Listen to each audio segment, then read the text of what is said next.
Fala, filhotes, vocês estão vivos? No vídeo de agora nós vamos falar um pouquinho sobre o surgimento da ontologia com Parmênides de Ereia. Vamos falar sobre Heráclito de Éfeso, que viu entre 545 e 480 a.C., sobre o eterno fluxo, alguns fragmentos do Heráclito, sobre a vida do Heráclito também. Vamos falar do Sócrates e da Maiêutica.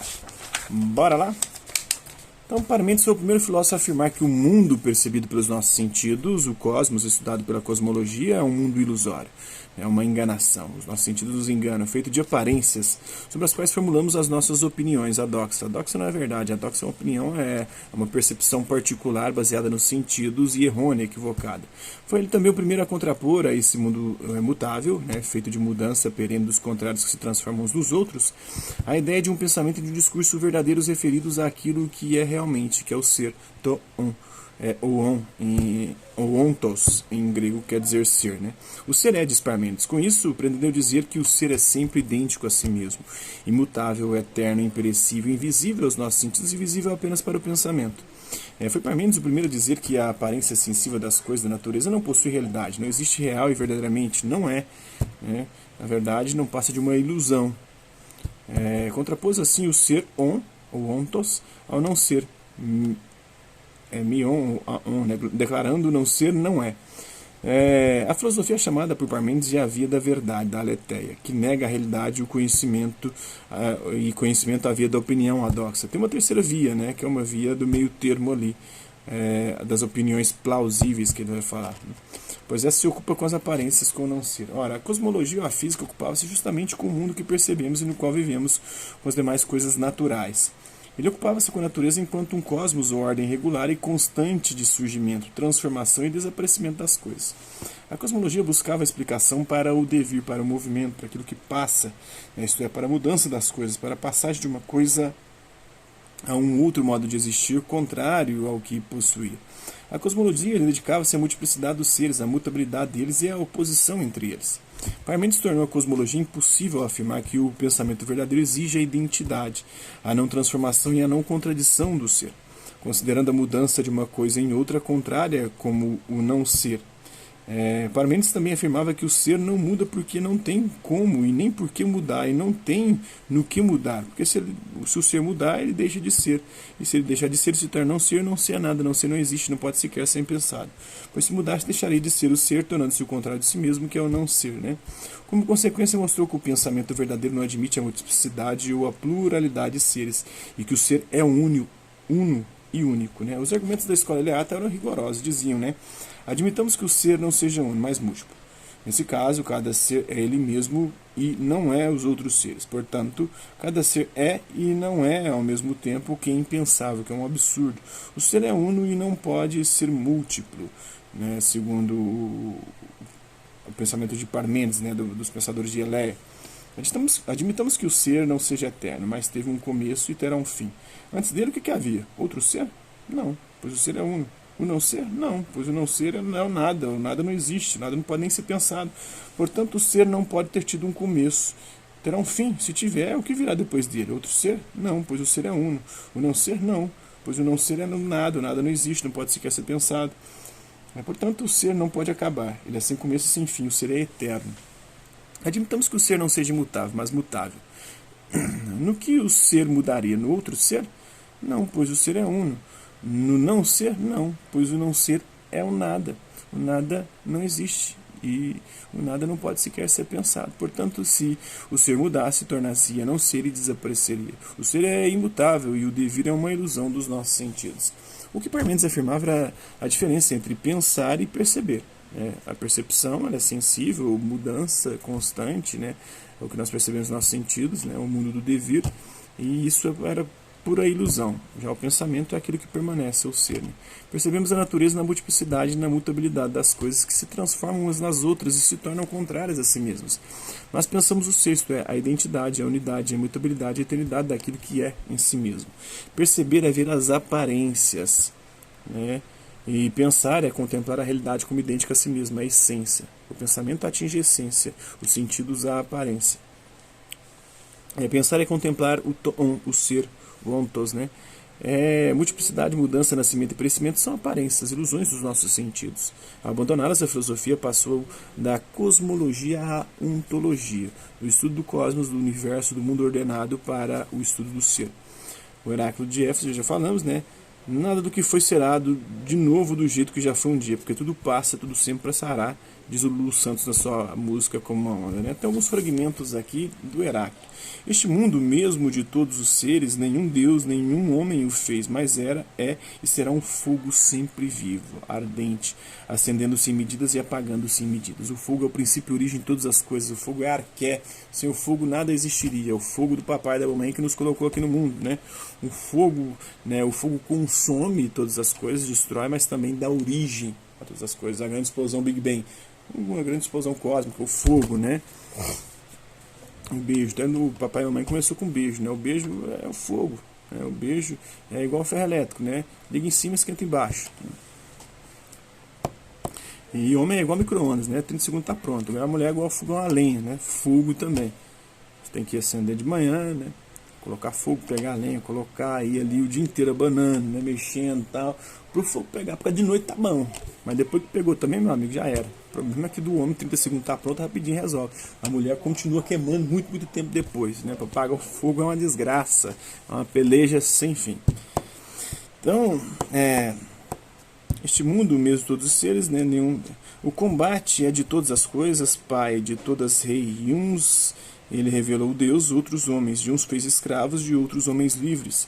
Se a gente for pegar a história das guerras ao longo da história da humanidade, sempre trouxeram tecnologias novas que o homem passou a usar para outras coisas que foram muito importantes, né? Por isso que a guerra é a mãe ou o pai de todas as coisas, segundo Heráclito. Em rio não se pode entrar duas vezes no mesmo, segundo Heráclito, nem substância mortal tocar duas vezes na mesma condição, porque tudo está em constante mudança. É impossível entrar duas vezes dentro do mesmo rio, porque na segunda tentativa nem você nem o rio serão mais o mesmo. Por isso que um carioca, quando sai do Rio de Janeiro, nunca mais pode voltar, porque quando ele tenta voltar para o rio, nem ele nem o Rio de Janeiro são mais o mesmo. Né? A natureza ama esconder-se, né, e não se revelar para a gente, e está em constante mutação e transformação. Então, o Heráclito nasceu em Éfeso, né, já falamos aqui, entre 545 e 480 na sua vida, né, na Jônia, de família aristocrática, que ainda conservava a prerrogativa de usar os títulos régios dos fundadores da cidade, os arcontes. Consta que teria renunciado em favor do irmão ao direito de usar os títulos políticos.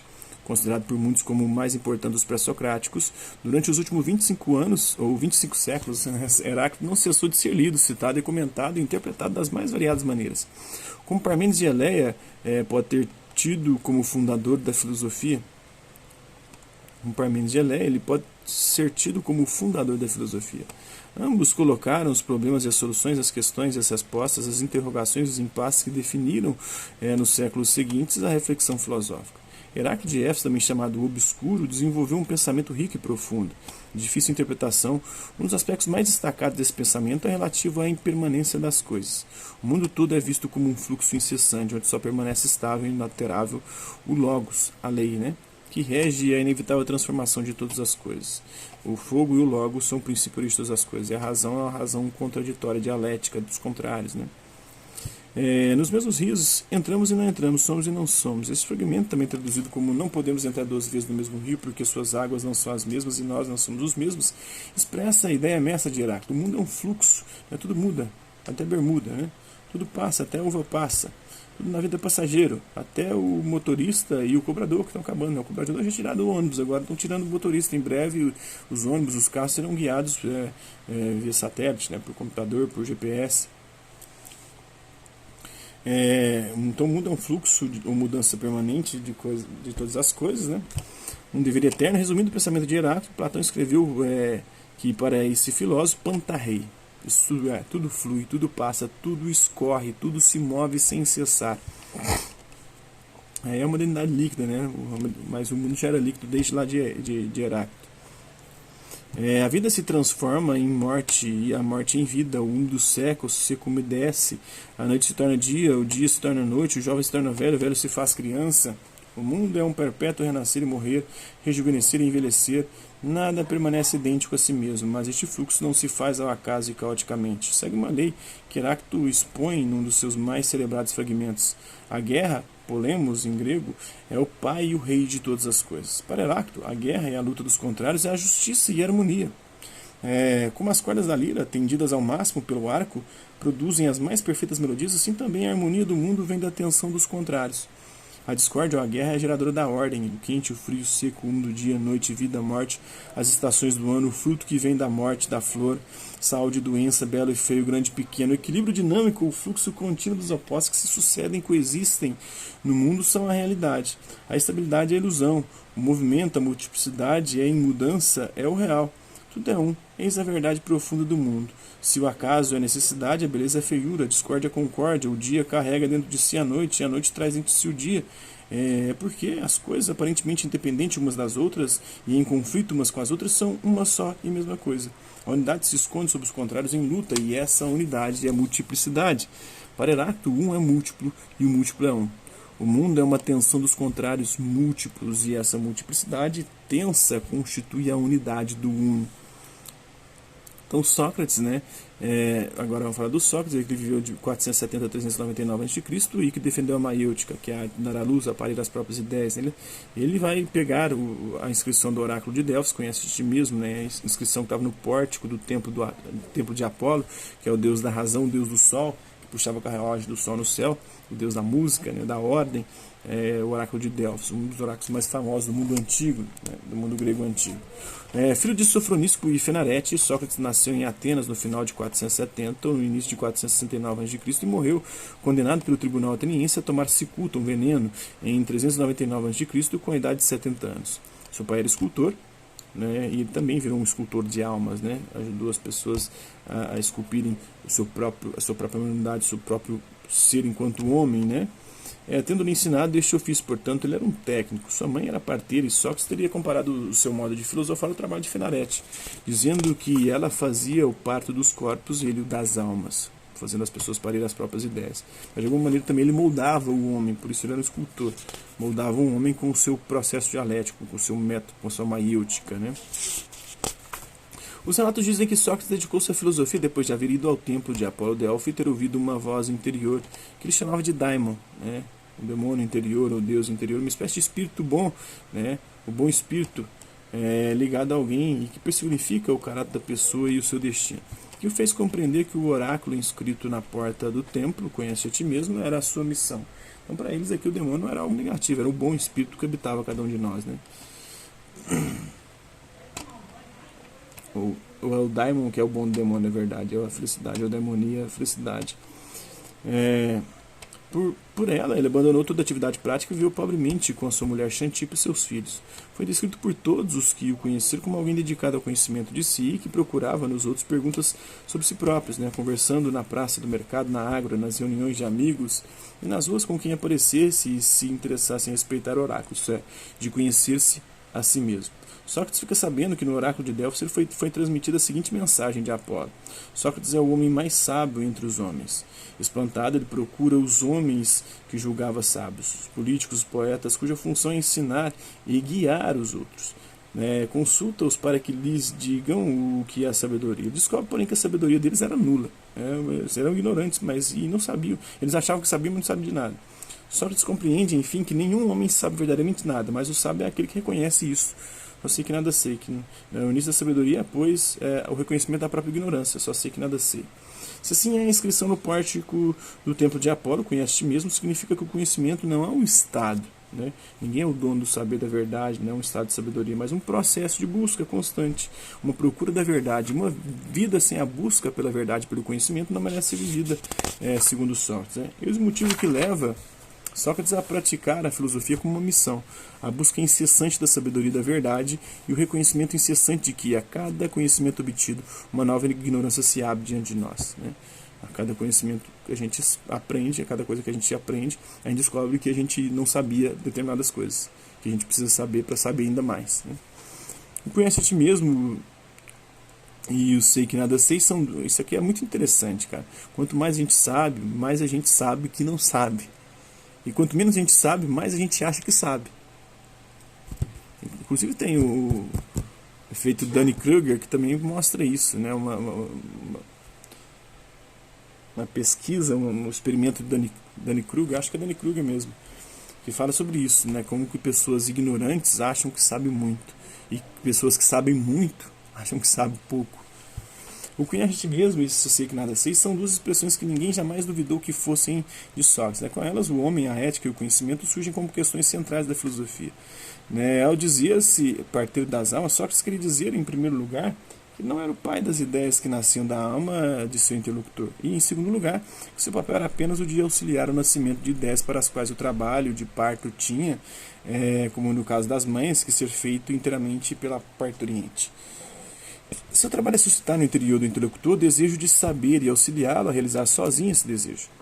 Com Sócrates, a filosofia começa a falar em método e ciência, o método socrático exercitado sob a forma de diálogo, a dialética, o diálogo crítico, consta de duas partes. Na primeira, chamada de protréptico, isto é, de exortação, Sócrates convida o interlocutor a filosofar, a buscar a verdade. Na segunda, chamada de elencos, isto é, indagação, Sócrates fazendo perguntas, comentando as respostas e voltando a perguntar. Ele caminha com o interlocutor para encontrar a definição da coisa procurada. O elencos é dividido por Sócrates em duas partes, e são essas que comumente vemos chamadas como o método socrático. Na primeira parte é feita a pergunta. O Sócrates comenta as várias respostas que a elas são dadas, mostrando que são sempre preconceitos recebidos, imagens sensoriais percebidas, opiniões subjetivas, e não a definição buscada, não a definição universal e necessária. Essa primeira parte chama-se de ironia, ironé, isto é, refutação, com a finalidade de quebrar a solidez aparente dos preconceitos. Na segunda parte, Sócrates, ao perguntar, vai sugerindo caminhos ao interlocutor até que se chegue à definição procurada. Essa segunda parte chama-se de maiêutica, isto é, a arte de realizar um parto, de parir as próprias ideias, a própria verdade, a própria justiça, o próprio bem que se encontra dentro de nós, na nossa própria alma. No caso, o parto de uma ideia verdadeira. A ciência e a episteme é diferente da doxa. A doxa, a opinião é igual ao botão, fiel, fora, todo mundo tem o seu, o de vocês, o meu não, ninguém tem o meu. E a ciência, a episteme, ela aspira à universalidade, a essência das coisas e a universalidade, vale qualquer tempo, qualquer lugar, para qualquer pessoa. A episteme socrática é o resultado do método. Segundo Aristóteles, tal ciência visa encontrar as definições universais e necessárias das coisas. Vale em qualquer tempo, qualquer lugar, para qualquer pessoa. Sendo assim, não podendo ser de outra maneira. Por isso é necessário. A essência universal, a substância, fazendo esta um conceito, uma ideia da razão. O conceito socrático manifesta racionalmente o que a coisa é em sua essência universal e necessária, porque apresenta a razão pela qual é o que é, por que e como ela é o que é, por operar com o exame de opiniões da doxa, como eu disse, a doxa é igual ao fiofó, todo mundo tem o seu, isto é, definições parciais, definições subjetivas, definições confusas, contraditórias, para chegar à definição universal e necessária, a mesma para todos, pois a razão é a mesma para todo mundo. Sócrates dá início ao que Aristóteles chama de indução, processo indutivo, que vai de conhecimentos particulares, em particular, até chegar ao conhecimento universal. Chegar ao universal por meio do exame dos casos particulares. Por realizar-se sob a forma do diálogo, para produzir argumentos, para mostrar que uma opinião é ou parcial, ou confusa, ou contraditória, ou mesmo errada, e por visar a persuadir o interlocutor do erro cometido, da necessidade de prosseguir na investigação, a indução socrática constitui a dialética socrática, e por conta disso, por conta de ser tão chato assim, e questionar todo mundo, ele foi condenado à morte. Então é isso aí, espero que vocês tenham gostado do vídeo. Quem curtiu, dá um like, quem não curtiu, dá um dislike. Se interessar pelo conteúdo do canal, só se inscrever, ativar o sininho e aguardar os próximos vídeos e as próximas notificações. Hasta la vista, babies. Até a próxima.